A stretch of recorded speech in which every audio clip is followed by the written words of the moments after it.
Super സാറാണ്. നമ്മളിന്ന് 10ാം ക്ലാസ്സുകാർക്ക് വേണ്ടി മോഡൽ എക്സാമിന് വേണ്ടിയുള്ള കുറച്ച് റിവിഷൻ ക്വസ്റ്റ്യൻസുകളാണ്. അടിപൊളി ക്വസ്റ്റ്യൻസുകളാണ്. ഞാൻ കുറെ പ്രോബ്ലംസുകളെ ഇപ്പൊ ചെയ്തു തരാം. അടുത്ത ക്ലാസ്സിൽ ബാക്കിയും തരാം. ഓക്കെ, നന്നായിട്ട് പഠിക്കണം. നമ്മുടെ 10ാം ക്ലാസ് എന്ന് പറഞ്ഞാൽ എല്ലാവരും വളരെ ഇമ്പോർട്ടന്റ് ആണ്. ഇത് കഴിഞ്ഞിട്ട് പല കാര്യങ്ങൾക്ക് പോകണം. ശരിയാണ്, നന്നായിട്ട് പഠിച്ചാൽ അടുത്ത ഒരു വർഷം നമുക്ക് +1 നെക്സ്റ്റ് +2 പിന്നെ അടുത്ത വലിയ വലിയ കോഴ്സുകൾ നിങ്ങൾക്ക് ഇഷ്ടപ്പെട്ടതൊക്കെ പോകാം. നല്ല ജോലി സമ്പാദിക്കാൻ പറ്റുന്ന രീതിയിൽ കൂടി എത്തിപ്പെടണം. അതിനിപ്പോഴേ നല്ലൊരു പ്രിപ്പറേഷൻ വേണം. അതിനുവേണ്ടിയുള്ള പഠിത്തമായിരിക്കണം. നന്നായിട്ട് പഠിക്കുക. ഇത് മാത്രമേ ഉള്ളൂ. നമ്മുടെ വേറെ ഒരു ജോലികളും ഇപ്പൊ ഇമ്പോർട്ടന്റ് അല്ല, പക്ഷെ പഠിക്കുക എന്നുള്ളതാണ് ഏറ്റവും വലിയ ഇമ്പോർട്ടന്റ്. അപ്പൊ നമുക്ക് സമയം കളയേണ്ട, സ്റ്റാർട്ട് ചെയ്യാം. അപ്പോൾ നമ്മുടെ ഫസ്റ്റ് ചാപ്റ്ററായ അരിത്മെറ്റിക് സീക്വൻസ്, അതിനുള്ളിൽ നിന്ന് ചെറിയ ചോദ്യങ്ങളൊക്കെ എക്സാമിന് ഫസ്റ്റ് വരും കേട്ടോ. ഒരു സീക്വൻസ് എന്നിട്ട് അതിന്റെ കോമൺ ഡിഫറൻസ് എഴുതുക എന്നുള്ളത്. ഇനി ഫസ്റ്റ് ടൈം ഇന്നതാണെന്ന് പറയും, ഫസ്റ്റ് ടൈം 5 പറയും. എന്നിട്ട് കോമൺ ഡിഫറൻസ് നിങ്ങൾക്ക് ഇഷ്ടമുള്ളത് എടുത്തോണ്ട് ഒരു അരിത്മെറ്റിക് സീക്വൻസ് ഫോം ചെയ്യാൻ പറയും. ഇപ്പൊ 3 എന്നുള്ള ഒരു കോമൺ ഡിഫറൻസ് ആണെങ്കിൽ ഫസ്റ്റ് ടൈം 5 ആണെങ്കിൽ 5 ഫസ്റ്റ് എഴുതുക, 5 + 3 8 എഴുതുക, 8 + 3 11. അങ്ങനെ നിങ്ങളൊരു സീക്വൻസ് എഴുതാൻ പറയും. എന്നിട്ട് താഴെ തന്നിട്ടുള്ളതിനുള്ളിൽ ഏതാണ് ഒരു അരിത്മെറ്റിക് സീക്വൻസ് എന്ന് ചോദിക്കാം കേട്ടോ. അങ്ങനെ ഒരു ക്വസ്റ്റ്യൻ ഇവിടെ കിടപ്പുണ്ട്. ഇങ്ങനെ 4, 8, 16 എക്സെട്ര. അതൊരെണ്ണം 5, 10, 5, 10, 30, 50 ഇങ്ങനെ തന്നിട്ടുണ്ട്. പിന്നെ 100, 100, 100, 100 എക്സെട്ര. പിന്നെ തന്നേക്കുന്നത് 1, 4, 9, 16, 1, 4, 9, 16. ഇതിനുള്ളിൽ ഏതാണ് ഒരു അരിത്മെറ്റിക് സീക്വൻസ് എന്ന് ചോദിക്കാം. ഇതൊന്നും അരിത്മെറ്റിക് സീക്വൻസ് അല്ല മോനെ. ഇതിന്റെ വ്യത്യാസം നോക്കിയാൽ 4ഉം 8ഉം നമ്മളുടെ വ്യത്യാസം 4, പക്ഷെ 8ഉം 16ഉം നമ്മുടെ വ്യത്യാസം 4 അല്ലല്ലോ. അതുപോലെ 5, 10 ഇതൊന്നും അല്ല, പക്ഷെ ഇതാണ് നമ്മുടെ കറക്റ്റ് കേട്ടോ. 100, 100, 100 ഒരേപോലെ പോയാലും അതൊരു അരിത്മെറ്റിക് സീക്വൻസ് ആണ്. ഇവിടുത്തെ കോമൺ ഡിഫറൻസ് 0 ആണ്. ഓക്കെ, അത് ശ്രദ്ധിച്ചോണം. പിന്നെ 1 + 2 + 3 + എക്സെട്ര +10, 1 + 2 + 3 + എക്സെട്ര +10 എത്രയാണ്? ഇത് നമുക്കറിയാം നാച്ചുറൽ നമ്പേഴ്സ് ആണ്. നാച്ചുറൽ നമ്പേഴ്സിന്റെ സമ്മിന്റെ ഫോർമുല n × n + 1/2 ആണ്. ഇവിടെ 10 കൊടുക്കുമ്പോൾ 10 × ഈ n-ന് 10 കേട്ടോ. 10 + 1 11/2. 2 കൊണ്ട് ഇതിനെ വെട്ടുമ്പോൾ 5, ആൻസർ 55. ഓക്കെ, അങ്ങനത്തെ ഒരു ക്വസ്റ്റ്യൻ ഒക്കെ ഇവിടെ ഉണ്ടാവും. നെക്സ്റ്റ് നമ്മുടെ ഓൾജിബ്രൈക് ഫോം തരും. ബീജഗണിത രൂപം തന്നിട്ട് അതിന്റെ ഫസ്റ്റ് ടൈം കോമൺ ഡിഫറൻസ് ഒക്കെ ചോദിക്കാം കേട്ടോ.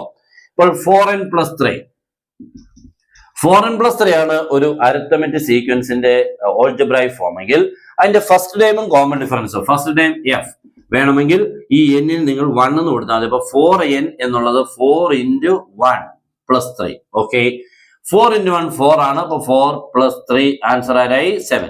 അപ്പൊ സെക്കൻഡ് ടൈം വേണമെങ്കിലോ n-ന് അവിടെ 2 കൊടുക്കണം കേട്ടോ. 4 × 2 + 3. തേർഡ് ടൈം വേണമെങ്കിലോ 4 × 3 + 3, 4 × 4 + അങ്ങനെ n-ന് ഇങ്ങനെ നമ്പർ മാറിക്കൊണ്ടിരിക്കുമ്പോൾ നമുക്ക് ടൈമുകളെ കിട്ടുക. അപ്പൊ 10ാമത്തെ ടൈം ചോദിച്ചാൽ എന്ത് ചെയ്യും? 10ാമത്തെ മക്കളെ n-ന് 10 കൊടുത്താൽ മതി. 4 × 10 + 3 40 + 3 43. ഓക്കെ, ഇനി കോമൺ ഡിഫറൻസ് ഈ n-ന് കൂടുതലുള്ള നമ്പർ എത്ര? 4 ആണ് കേട്ടോ. അങ്ങനെയുള്ള കൊച്ചു ചോദ്യങ്ങൾ ചോദിക്കും. നെക്സ്റ്റ് സമ്മിന്റെ ഓൾജിബ്രൈക് ഫോം തരും. 3n² + 2n. എന്നിട്ട് ഇതിന്റെ ഫസ്റ്റ് ടൈം എത്രയാണ്, സെക്കൻഡ് ടൈം എത്ര എന്നൊക്കെ ചോദിക്കാം കേട്ടോ.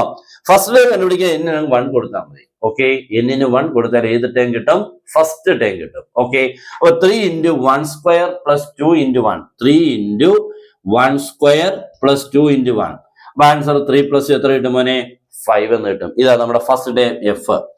ഇനി അവർ ചോദിക്കും സം ഓഫ് 5 ടൈംസ്, 5 ടൈംസിന്റെ തുക കണ്ടുപിടിക്കുക. n-ന് 5 കൊടുത്താൽ മതി, തുക കിട്ടും. ഇത് തുകയുടെ ഫോർമുലയാ. ഓക്കെ, അല്ല ടൈമിന്റെ അല്ല, തുകയുടെയാണ്. അപ്പൊ n-ന് 5 കൊടുത്താൽ 3 × 5² + 2 × 5. അവിടെ കൂടെ കിട്ടുന്നത് 5 പദങ്ങളുടെ തുകയായിരിക്കും. അങ്ങനെയുള്ള ഒരു ക്വസ്റ്റ്യൻസുകൾ അവിടെ നിങ്ങൾക്ക് പ്രതീക്ഷിക്കാം. പിന്നെ ഓൾജിബ്രൈക് ഫോം ചോദിക്കാം കേട്ടോ. 5, 9, 13 എക്സെട്ര. ഇതിന്റെ ഓൾജിബ്രൈക് ഫോമിനെ കണ്ടുപിടിക്കണം. അപ്പൊ 5, 4, 9, 9, 4, 10. അപ്പൊ ഇവിടെ f എന്ന് പറഞ്ഞാൽ 5 ആണ്. d എന്ന് പറഞ്ഞാൽ 9 - 5 എത്ര മോനെ? 4 ആണ് അല്ലെ. അപ്പൊ അവിടെ algebraic form xn is equal to dn + f - d. ഇതാണ് നമ്മൾ പഠിച്ചിരുന്ന ഫോർമുല. dn ഇവിടെ d 4 ആയതുകൊണ്ട് 4n + f - d, that is 5 - 4 or 4n + 1. Okay, ഇതാണ് ഇതിന്റെ ഓൾജിബ്രൈക് ഫോം. ഇപ്പൊ n-ന് ഇവിടെ 1 കൊടുത്താണെങ്കിൽ ഫസ്റ്റ് ടൈം കിട്ടും. ശരിയല്ലേ? n-ന് 1 കൊടുത്താൽ 4 × 1 + 1. അപ്പൊ 4 + 1 5. 2 കൊടുത്താൽ സെക്കൻഡ് ടൈം കിട്ടും. 4 × 2 8 + 1 9. കണ്ടോ? ഓക്കെ, അപ്പൊ അങ്ങനെയുള്ള ചെറിയ ചോദ്യങ്ങൾ നിങ്ങൾക്ക് എക്സാമിന് ഉണ്ടാവും. ഇനി നമുക്ക് മറ്റുള്ള ക്വസ്റ്റ്യൻസുകൾ എന്ന് പറഞ്ഞാൽ 5 ഇത് തന്നെ, ഇതിന്റെ ആദ്യ പദം എഴുതുക, പൊതുവ്യത്യാസം എഴുതുക, എന്നിട്ട് ഇതിന്റെ ഓൾജിബ്രായിക് ഫോം എഴുതുക, എന്നിട്ട് 10ാമത്തെ ടേം എന്നോ അങ്ങനെയൊക്കെ ചോദിക്കാം കേട്ടോ. ഇപ്പൊ 11ാമത്തെ ടേം ചോദിക്കുക, 11th ടേം ഇതിന്റെ തന്നെ. അങ്ങനെയാണെങ്കിൽ എന്നിന് ആരെ കൊടുക്കണം? 11 കൊടുക്കണം കേട്ടോ. അങ്ങനെയൊക്കെ ചോദിക്കുന്നുണ്ട്. ക്വസ്റ്റ്യൻ ഫുൾ ആയിട്ട് ഒരു വലിയ ക്വസ്റ്റ്യൻ ആയിട്ട് ചോദിക്കും. പിന്നെ ഒരു ഓൾജിബ്രായിക് ഫോം 3n+7 ആണെങ്കിൽ ആദ്യപദം, ഇതെല്ലാം നമ്മൾ ചെയ്ത് കഴിഞ്ഞാണ്. ഇങ്ങനെയുള്ള ചുമ്മാതെ കുറെ വലിയ ക്വസ്റ്റ്യൻ പോലെ ചുമ്മാതെ പാർട്ടായിരിക്കും. ഫസ്റ്റ് ടൈം കോമൺ ഡിഫറൻസ് ഒക്കെ ആയിരിക്കും, അല്ലാതെ വലിയ ക്വസ്റ്റ്യൻ ഒന്നും ആയിരിക്കും ഇതിൽ ആദ്യത്തെ കേട്ടോ. എല്ലാം ചെറുതായിരിക്കും ക്വസ്റ്റ്യൻ, അത് ശ്രദ്ധിച്ചോണം. നെക്സ്റ്റ് ഒരു തുടർച്ചയായ 3 പദങ്ങളുണ്ട്. മോനെ, ഒരു അരിത്മെറ്റിക് സീക്വൻസിന്റെ ആദ്യത്തെ 3 ടേംസിന്റെ സമ്മ് 36. ഓക്കെ, സമ്മ് 36 ആണെങ്കിൽ അതിന്റെ നടുവിലത്തെ ഇതിന്റെ ഇത് എത്രയാന്ന് കണ്ടുപിടിക്കാൻ ചോദിച്ചാൽ ഇതുകൊണ്ട് 3 കൊണ്ട് അങ്ങ് ഡിവൈഡ് ചെയ്താൽ മതി കേട്ടോ. 3 കൊണ്ട് ഡിവൈഡ് ചെയ്യുമ്പോൾ നമുക്ക് എത്ര കിട്ടുന്നത്? 12 ആയിരിക്കും. ഓക്കെ, മറന്നു പോകരുത്. ഓക്കെ, അത് ശ്രദ്ധിച്ചോണം. എപ്പോഴും 3 ടേമിന്റെ സം തന്നിട്ട് നടുവിലത്തെ ടേം എന്ന് പറഞ്ഞാൽ 2ാമത്തെ ടേം ഇല്ലയോ, അത് ചോദിച്ചാൽ ഇതിനെ 3 കൊണ്ട് അങ്ങ് ഡിവൈഡ് ചെയ്താൽ നടുവിലത്തെ മീൻസ് മിഡിൽ ടേം കിട്ടും കേട്ടോ. മിഡിൽ ടേം കിട്ടും. അതുപോലെ 5 ടേംസിന്റെ സം തരും. 5 ടേംസിന്റെ സം തന്നാൽ അവര് ചോദിക്കുന്നത് 3rd ടേം ആയിരിക്കും. 3rd ടേം എന്ന് പറഞ്ഞാൽ മിഡിൽ ടേം. അപ്പൊ ആ സമ്മിനെ 5 കൊണ്ട് ഡിവൈഡ് ചെയ്യണം. 7 ടേംസിന്റെ സം തന്നിട്ട് അവർ 4ാമത്തെ ടേം ചോദിക്കും. 7 ടേംസിന്റെ സം കഴിഞ്ഞാൽ 4ാമത്തെ ടേം എന്ന് പറഞ്ഞാൽ 4ാമത്തെ മിഡിൽ ടൈം. അപ്പൊ ആ സമ്മിനെ 7 കൊണ്ട് എന്ത് ചെയ്യണം? ഡിവൈഡ് ചെയ്യണം. അങ്ങനത്തെ ഒരു ക്വസ്റ്റ്യൻ എപ്പോഴും നമുക്ക് പ്രതീക്ഷിക്കാം കേട്ടോ. അതെല്ലാവരും ശ്രദ്ധിച്ചോണം. നന്നായിട്ട് എക്സാമിന് എപ്പോഴും അത് ചോദിക്കുന്ന ഒരു ക്വസ്റ്റ്യൻ ആണ് ഇപ്പോഴത്തെ കേട്ടോ. പിന്നെ ഒരെണ്ണം തന്നേക്കുന്നത് 1, 7, 13 ഇങ്ങനെ 1, 7, 13 എക്സെട്ര 325. ഇതിനുള്ളിൽ എത്ര ടേംസ് ഉണ്ടെന്ന് ചോദിക്കാം. How many terms? ഓക്കെ, എത്ര പദങ്ങൾ, എത്ര ടേംസ് ഉണ്ടെന്നുള്ളതിന്റെ ഉള്ള ഫോർമുല n = xn - x1/d+1. ഇതാണ് കേട്ടോ. xn എന്ന് പറഞ്ഞാൽ നമ്മുടെ 325. അപ്പൊ 325 minus first time 1. Okay, f നമ്മുടെ x1 first time by d 7 - 1 6 + 1. ഇതാണ് ഫോർമുല. ഓക്കെ, അപ്പൊ 325 1 പറഞ്ഞു കഴിഞ്ഞാൽ 324/6 + 1. ഇങ്ങനെ നമുക്ക് ചെയ്യാൻ പറ്റും. ഇത് നമ്മൾ ഡിവൈഡ് ചെയ്യുമ്പോൾ നോക്കിക്കേ, 6 × 5 30, 6 × 4 24. അപ്പൊ 54 + 1 55. അപ്പൊ ഇതിന് എത്ര പദങ്ങളുണ്ട്, എത്ര ടേംസ് ഉണ്ട്? 55 ടേംസുകളുണ്ട്. എന്നിട്ട് അതിന്റെ ആദ്യപദം, പൊതുവ്യത്യാസം ഇതെല്ലാം ചുമ്മാ കണ്ടുപിടിക്കാനുണ്ട്. എത്ര പദങ്ങളുണ്ട്? ഇതിന്റെ 20ാം പദം എത്ര? 20ാം പദം എത്ര എന്ന് ചോദിച്ചു കഴിഞ്ഞാൽ നമുക്ക് ഇതിന്റെ ഓൾജിബ്രായിക് ഫോം കണ്ടുപിടിച്ചിട്ടോ അല്ലെങ്കിൽ ഡയറക്റ്റ് ഫോർമുല എഴുതിട്ട് 20ാമത്തെ ടേമിന്റെ ഫോർമുല എന്ത് വരും? f + 19d കേട്ടോ. f + 19d 20ാമത്തെ ടേം 20th ടേം ചോദിച്ചാൽ f + 19d എന്നാണ്. f എന്ന് പറഞ്ഞാൽ അതിന്റെ ഫസ്റ്റ് ടൈം ആണ്. d ഉണ്ടല്ലോ, അങ്ങനെയൊക്കെ ചോദിക്കാം. നെക്സ്റ്റ് ഓൾജിബ്രായിക് ഫോം ചോദിക്കും കേട്ടോ. ഓൾജിബ്രായിക് ഫോം ചോദിച്ചു കഴിഞ്ഞാൽ dn + f - d വെച്ചോണ്ട് അത് ചെയ്യണം. അപ്പൊ ഇതൊരു ഫുൾ ക്വസ്റ്റൻ ആയിട്ട് മാറി. നമുക്ക് കുറെ ചെയ്യാൻ പറ്റുന്ന രീതിയിൽ കൂടെ ആയിട്ടുണ്ട് കേട്ടോ. അടുത്തൊരു നല്ല ക്വസ്റ്റൻ ആണ്, നമ്മുടെ എക്സാമിന് പറ്റിയൊരു പ്രോബ്ലം ആണ്. കണ്ടോണം. 1 + 2 + 3 + 4 + എക്സെട്ര + 20. ഓക്കെ, അതിന്റെ സം കണ്ടുപിടിക്കണം. അടുത്തത് 2 + 4 + 6 + 8 + എക്സെട്ര + 40. അതിൻ്റെത്. നെക്സ്റ്റ് പറയുന്നത് 5 + 7 + 9 + 11 + എക്സെട്ര + 43. ഇതിന്റെയും സം ചെയ്യണമെന്നാണ് കേട്ടോ. അപ്പൊ ഇതെല്ലാം ഒരു കണ്ടിന്യൂഷൻ മാതിരി ചെയ്തെങ്കിൽ ഫുൾ മാർക്ക് അവർ തരുള്ളൂ. ഓക്കെ, ഇതെന്ന് പറയാൻ നാച്ചുറൽ നമ്പേഴ്സ് അല്ലേ മോനെ. അപ്പൊ നമ്മുടെ ഫോർമുല വരുമ്പോൾ n × n + 1/2 that is 20 term അല്ലെ, 20 പദങ്ങൾ. അപ്പൊ 20 × 21/2, 2 കൊണ്ട് 20നെ വെട്ടിയാൽ 10. ആൻസർ 210. ഓക്കെ ആണല്ലോ. രണ്ടാമത്തെ ആൻസർ നോക്കിക്കാൻ മോനെ, ഇതിന്റെ എല്ലാം ഇരട്ടികളല്ലേ മോനെ. ഇതിന്റെ നോക്കിക്കേ, 1ന്റെ ഇരട്ടി 2, 2ന്റെ ഇരട്ടി 4, 3ന്റെ ഇരട്ടി 6, 4ന്റെ ഇരട്ടി എത്ര? 8. അങ്ങനെ വരുമ്പോ അതിന്റെ സമ്മിന്റെ ഇരട്ടി എടുത്താൽ മതി, അത്രേ ഉള്ളൂ. അപ്പൊ ഇതിന്റെ സം എത്ര വെച്ചാൽ 2 × 210 420. അത്രേ ഉള്ളൂ കേട്ടോ. അങ്ങനെ നമുക്ക് ചിന്തിക്കാം, പക്ഷെ നമുക്ക് അങ്ങനെ പറഞ്ഞെങ്കിലേ ഓർക്കുള്ളൂ. നിങ്ങൾ നോക്കിയാൽ മനസ്സിലാക്കണ്ട, കറക്റ്റ് ഇരട്ടിയാണേ. ഇല്ലെങ്കിൽ നമ്മൾ എന്താ ചെയ്യുന്നത്, ഇവിടുന്ന് 2നെ ആദ്യം കോം എടുക്കും. എല്ലാവരും അങ്ങനെ പഠിച്ചത് അല്ലേ? 2നെ കോം എടുത്തു കഴിഞ്ഞാൽ 1 പ്ലസ് 4ൽ നിന്ന് 2 പോയി 2, 3 എക്സെട്ര 20 അല്ലേ? അപ്പൊ 1 പ്ലസ് 2 പ്ലസ് 3 പ്ലസ് 20 നമുക്ക് എത്ര കിട്ടി? 210. അപ്പൊ 2 × 210 420. ഓക്കെ. ഇനി ഇതിനൊരു പ്രത്യേകതയുണ്ട് കേട്ടോ, അവരതാണ് ഉദ്ദേശിക്കുന്നത്. നിങ്ങൾ അത് പഠിക്കുന്നുണ്ടോന്നാ. ഇത് നോക്കിയാൽ 2. അപ്പൊ ഇത് 20 പദങ്ങളായി. എത്രയാണ്? 20 പദങ്ങളാണ് കേട്ടോ, 20 ടേംസാ. ഇവിടെ നോക്കിയാൽ 5 അല്ലേ? ഇവിടെ 2, ഇവിടെ എത്ര? 5, 3 കൂടുതൽ. ഇവിടെ 4, ഇവിടെ 7, 3 കൂടുതൽ. ഇവിടെ 6, ഇവിടെ 9, 3 കൂടുതലാണ്. എന്ന് പറഞ്ഞാൽ ഈ സീക്വൻസും ടേംസുകളെ നോക്കുമ്പോൾ 3 കൂടുതൽ വെച്ചാണ് ഓരോ ടേംസുകളും വന്നേക്കുന്നത്. അപ്പൊ നമ്മൾ ചെയ്യേണ്ട ഒരു വഴി എന്ന് പറഞ്ഞാൽ ഈ 2 വെച്ചുള്ളതിന്റെ എത്ര മനെ കിട്ടിയത്? 420 അല്ലേ? 2 കണ്ടോ, 2, 4, 6 എല്ലാ ടേംസുകളും 3 വെച്ചാ കൂടുന്നെങ്കിൽ നിങ്ങൾ എന്ത് ചെയ്യാന്ന് അറിയോ? ഈ 420 പ്ലസ് ഓക്കെ എത്ര വെച്ചാ കൂടിയേക്കുന്നത്? 3 വെച്ചല്ലേ കൂടിയേക്കുന്നത്? 3 × 20 ചെയ്താൽ മതി. എന്ത്? 20 ടേംസുകളുടെ എണ്ണം അത്രയും ചെയ്താൽ മതി, ആൻസർ ആവും. ഓക്കെ. അപ്പൊ 420 എന്ന് പറയുമ്പോൾ 420 പ്ലസ് 3 × 20 60, ആൻസർ 480. അത്രയേ ഉള്ളൂ കേട്ടോ. ഇനി വേറെ രീതിയിൽ കൂടെ ഒക്കെ ചെയ്യാൻ പോയിക്കുന്നത് നമുക്ക് സമ്മിന്റെ ഫോർമുലയൊക്കെ യൂസ് ചെയ്യാം, പക്ഷെ അതൊക്കെ സമയം എടുക്കും. ഓക്കെ. ഇവരിതാണ് ഉദ്ദേശിച്ചത്. ഇങ്ങനൊരു ആശയം നമ്മുടെ മനസ്സിൽ വരുന്ന ഐഡിയ വരുന്നുണ്ടോ എന്നാണ് ഉദ്ദേശിക്കുന്നത്. അല്ലാതെ ഇത് ചെയ്യാൻ നമുക്ക് സമ്മിന്റെ ഫോർമുല യൂസ് ചെയ്യാം, പക്ഷെ അതുമായിട്ടൊരു ബന്ധമില്ല. പക്ഷെ ഇതുമായിട്ട് ബന്ധപ്പെടുത്തി ചെയ്യാനാണ് ഉദ്ദേശിച്ചത്. ക്ലിയർ ആണെന്ന് തോന്നുന്നു അല്ലേ? ഇഷ്ടപ്പെട്ടാൽ ഒന്ന് ഷെയർ ചെയ്തേക്കണേ, നമ്മുടെ ചാനൽ ഫോളോ ചെയ്തേക്കണം. പിന്നെ +1 ജോയിൻ ചെയ്യാം, അടിപൊളിയായിട്ടുള്ള ക്ലാസ് ഉണ്ട് നമ്മുടെ ചാനൽ. +1 +2 എൻട്രൻസിനൊക്കെ ഉള്ളതുണ്ട്. സുഭാഷ് മാത്സ് ക്ലാസ് റൂം എല്ലാവരും ശ്രദ്ധിച്ചോണം. എല്ലാവരും ഒന്ന് യൂട്യൂബിൽ കയറി നമ്മുടെ ചാനൽ ഒന്ന് എല്ലാവരും ഒന്ന് സബ്സ്ക്രൈബ് ചെയ്ത് ബെൽ ബട്ടൺ എനേബിൾ ചെയ്തേക്കണം. +1 തൊട്ട് തകർക്കുക. മാത്സിനെ എന്താണെന്ന് അറിഞ്ഞ് പഠിക്കാം, എന്താണ് ട്രിക്സുകൾ എന്നൊക്കെ പഠിക്കാം, എല്ലാം ഉണ്ട് കേട്ടോ. അപ്പൊ എല്ലാവരും നമ്മുടെ ചാനൽ മറക്കാതെ നോക്കിയേക്കണം. ഇത് 10ാം ക്ലാസ് വരെയുള്ള ചാനൽ നമ്മളിപ്പോൾ കാണുന്നത്. 10 കഴിഞ്ഞിട്ടുള്ള ചാനൽ മറ്റൊരെണ്ണമാണ്. അത് ഏകദേശം നമുക്ക് 1 lakh സബ്സ്ക്രൈബർ ആവാൻ ഇനി വെറും ഒരു 150 പേരൂടെ മതി. ഓക്കെ. അത് നിങ്ങളിവിടെ ഒന്ന് കയറി കണ്ടവനെ ഒന്ന് റെഡിയാക്കിയാൽ ഇപ്പൊ തന്നെ ആവും. ഓക്കെ. നല്ലതായിട്ട് അടിപൊളിയായിട്ടുള്ള മാത്സ് പഠിച്ച് പോകാൻ പറ്റും. അതുകൊണ്ട് എന്ന് പറഞ്ഞതേ ഉള്ളൂ. +1 ജോയിൻ ചെയ്യാൻ താഴ്ന്ന നമ്പർ നിങ്ങൾക്ക് കോൺടാക്ട് ചെയ്യാം. മാത്സ് നമുക്ക് എൻട്രൻസ് ഓറിയന്റഡ് ആയിട്ട് അടിപൊളിയായിട്ട് പഠിക്കാം. അപ്പോൾ അങ്ങനെയുള്ള ക്വസ്റ്റ്യൻസുകൾ ഉറപ്പായിട്ടും അവിടെ നിന്ന് ചോദിക്കും. ഇനി ഞാൻ സർക്കിളിലോട്ടൊന്ന് കുറച്ച് കയറുകയാണ് കേട്ടോ. സർക്കിളിലോട്ട് കയറുമ്പോൾ കുറച്ച് ക്വസ്റ്റ്യൻ എടുക്കട്ടെ. സർക്കിളിലെത്തി.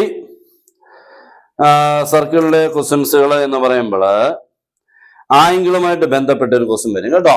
എന്ന് പറഞ്ഞാൽ എപ്പോഴും ഇങ്ങനെ ചോദിക്കുന്നത്, ഇങ്ങനെ ട്രയാങ്കിളോ ഇതൊരു ഡയമീറ്റർ വ്യാസമായിട്ട് നമ്മൾ സർക്കിൾ വരയ്ക്കുമ്പോൾ ഇങ്ങനെ കേട്ടോ, ഇങ്ങനെ കുറെ ആംഗിളിനെ തരും കേട്ടോ. ഇതിപ്പോ നമുക്ക് തരുന്നത് 100 ഡിഗ്രി ആയിരിക്കും, ഇത് 90 ആയിരിക്കും, ഇത് 80 ആയിരിക്കും. 100, 90, 80. 100 ഡിഗ്രി എന്ന് പറയുമ്പോൾ 90 കൂടുതലാണെങ്കിൽ അത് അകത്തായിരിക്കും, 90 ആണെങ്കിൽ സർക്കിളിലായിരിക്കും, 90 കുറവുള്ള 80, ഇത് 80 ആണ് കേട്ടോ. അങ്ങനെയാണെങ്കിൽ സർക്കിളിന് പുറത്തായിരിക്കും കേട്ടോ. ഇങ്ങനെ ഒരു സർക്കിൾ വരച്ചാൽ ആ പോയിന്റ്സുകൾ എവിടെയായിരിക്കും എന്നുള്ളൊരു ക്വസ്റ്റ്യൻ മിക്കവാറും നമ്മൾ കാണാറുണ്ട്. അത് നമ്മൾ ചോദിക്കും. മറ്റൊരു ക്വസ്റ്റ്യൻ ആണ് ഏറ്റവും ഇമ്പോർട്ടന്റ് ആയിട്ടുള്ള റിസൾട്ട് ആണ് കണ്ടത്. ഇങ്ങനെ സർക്കിൾ വന്നിട്ട് ഇത്ര ഇങ്ങനൊരു ഡയമീറ്റർ ആണ്, വ്യാസം, ഇവിടെ കൂടെ ഒരു വരയുണ്ട്. അപ്പോഴേ മനസ്സിലായി കാണാം ഇല്ലയോ? ഇത് 5 സെന്റിമീറ്റർ കേട്ടോ, ഇത് 3 സെന്റിമീറ്റർ ആണ്. അങ്ങനെയാണെങ്കിൽ PC-യുടെ വില കണ്ടുപിടിക്കുക. ഓക്കെ. PC-യുടെ വില. അപ്പൊ നമുക്ക് ഇവിടെ ഇത് P ആണ് കേട്ടോ, ഇത് A ആണ്, ഇത് B ആണ്. ഈ റിസൾട്ട് അപ്പൊ എന്താ PA × PB = PC². അത്രയേ ഉള്ളൂ കേട്ടോ. അത് ചെയ്തോണം. അങ്ങനത്തെ ഒരു ക്വസ്റ്റ്യൻ എപ്പോഴും വരാറുണ്ട്. പിന്നെ നമ്മുടെ സൈക്ലിക് ക്വാഡ്രിലേറ്റർ ഉണ്ടല്ലോ, ഒരു സർക്കിൾ തന്നിട്ട് അത് എപ്പോഴും ചോദിക്കും. ഇങ്ങനെ ഏതെങ്കിലും 4 സൈഡ് തന്നിട്ട് ഇത് തന്നിട്ട് ഇത് ചോദിക്കും, ഇത് തന്നിട്ട് ഇത് ചോദിക്കും. അങ്ങനെ എന്നിട്ട് കുറെ ലൈൻസുകളൊക്കെ ഇങ്ങനെ വരും കേട്ടോ. ഇങ്ങനെ എന്നിട്ട് അതും കുറെ ചോദിക്കും കേട്ടല്ലോ. ഈ ആംഗിളും ഈ ആംഗിളും നമ്മൾ equal, angles in the same segment, അതുമായിട്ട് റിലേറ്റ് ചെയ്തുള്ള ഒരു ക്വസ്റ്റ്യൻ ഉറപ്പായിട്ടും ചോദിക്കും. അങ്ങനത്തെ നിങ്ങൾ പഠിച്ചോണം. സിമ്പിൾ ക്വസ്റ്റ്യൻ ചോദിക്കും കേട്ടോ, അത് നിങ്ങൾ ശ്രദ്ധിച്ചോണം. സിമ്പിൾ ക്വസ്റ്റ്യൻ എപ്പോഴും അവരൊരു ചോദ്യമുണ്ട്, അതെന്താന്ന് എനിക്ക് അറിയത്തില്ല. ഓക്കെ. മറ്റൊരു ക്വസ്റ്റ്യൻ ആണ് ഇതാണ്. ഒരു സർക്കിൾ തന്നിട്ട് അവിടെയും നമ്മുടെ ഡയമീറ്റർ ഉണ്ട് കേട്ടോ. ഡയമീറ്റർ ഇങ്ങനെ പോയിട്ടുണ്ട്, ഇത് O ആണ്. എന്നിട്ട് ഇങ്ങനെ ഒരു ലൈൻ, ഇപ്പോഴേ മനസ്സിലായി കാണാം അവിടുത്തെ സംഭവം എന്താന്ന് അല്ലേ. എന്നിട്ട് അവർ ചോദിച്ചിരുന്നത് ഇത് P, ഇത് Q, ഇത് R ആണ് കേട്ടോ. PQR. ആംഗിൾ PQR എത്ര എന്നൊരു ക്വസ്റ്റ്യൻ ഉണ്ട്. ഓക്കെ. അടുത്തത് angle Q P R, angle Q P R plus angle Q R P, ഇത് രണ്ടും എത്ര? അപ്പൊ ഇത് നമുക്ക് എത്ര ഡിഗ്രി മോനെ? 90 ഡിഗ്രിയാണ്. P Q R angles in the same semicircle. Next angle Q P R plus angle Q R P എത്ര ഡിഗ്രി മോനെ? 90. കേട്ടോ, ഇത് രണ്ടും കൂടി ചേർന്നാൽ എത്ര? 90. ഇങ്ങനെ ക്വസ്റ്റ്യൻ ചുമ്മാ തെറ്റിക്കാൻ വേണ്ടിയൊന്നും അല്ല, ചോദിക്കുന്നുണ്ട് കേട്ടോ. അത് നിങ്ങൾ നന്നായിട്ട് പഠിച്ചോണം. പിന്നുള്ളത്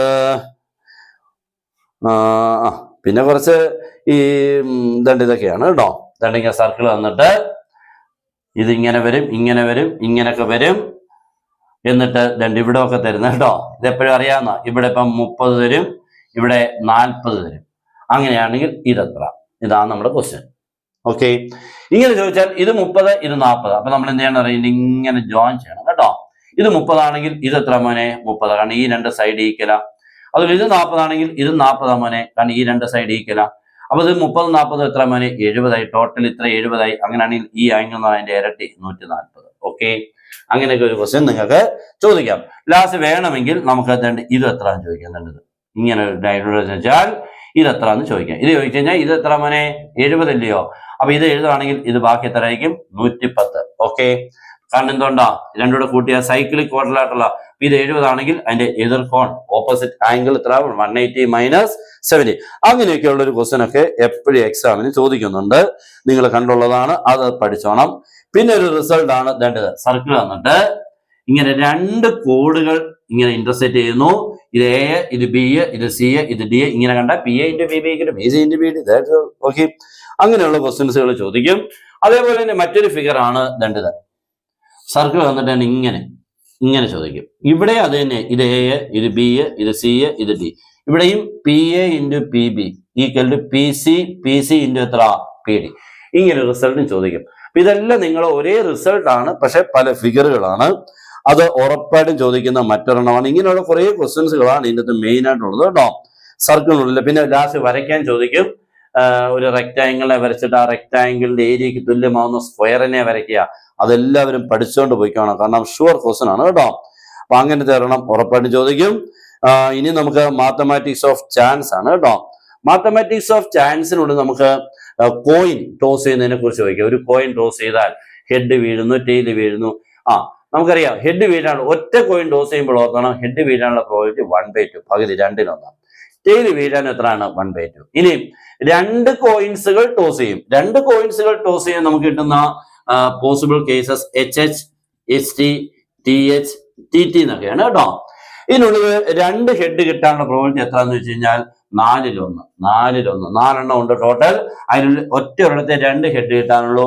ഇനി എന്താണ് ഒരു ഹെഡ് കിട്ടാനുള്ള പ്രോബിലിറ്റി എത്രയെന്ന് വെച്ചാൽ എന്താണ്ട് ഇവിടെ ഒറ്റ ഹെഡ് HT, TH അവിടെ ഒറ്റ ഹെഡ്. അപ്പൊ ഒറ്റ ഹെഡ് കിട്ടാൻ 2 ചാൻസ്. അവിടെ ആൻസർ വരുമ്പോ 2/4 ആണ് കേട്ടോ. 2/4 മറന്നുപോലെ. ഇനി രണ്ടിന്റെ കിട്ടാനുള്ള പ്രോബിലിറ്റി എത്രയാണ്? 1/4 ആണ്. ഇനി അറ്റ്ലീസ്റ്റ് 1 ടെയിൽ എന്ന് ചോദിക്കും കേട്ടോ. അവനെ അറ്റ്ലീസ്റ്റ് 1 ടെയിൽ ചോദിച്ചാലും അറ്റ്ലീസ്റ്റ് 1 ഹെഡ് ചോദിച്ചാലും 3/4 എന്ന് എഴുതിയേക്കണം, മറന്നുപോലെ കേട്ടോ.